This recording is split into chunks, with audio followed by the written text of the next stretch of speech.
The ship, run the ship అయింది. ఆదివారం అర్ధరాత్రి ఈ స్టెల్లా పనామా నౌక అయితే వెళ్ళిపోయింది. కాకినాడ పోర్టులో దాదాపు 38 రోజుల పాటు నిలిపివేయగలిగారు డిప్యూటీ సీఎం తన పవర్తో. కానీ ఏం సాధించారు అనేది ఒక ప్రశ్న. అక్కడ మొత్తం దాదాపుగా 52,000 మెట్రిక్ టన్నుల లోడ్తో వెళ్ళే ఆ షిప్లో 1,320 మెట్రిక్ టన్నుల పీడిఎస్ బియ్యం ఉన్నాయని చెప్పి గుర్తించారు.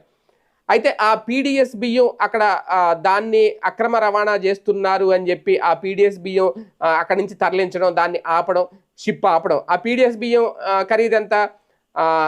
5 కోట్లు, 5.5 కోట్లట దాదాపుగా. కానీ 38 రోజుల పాటు ఆ నౌకని అక్కడ ఉంచేయడం వల్ల కట్టాల్సిన డ్యామరేజ్ ఎంతంటే 7 కోట్లు పైమాటే.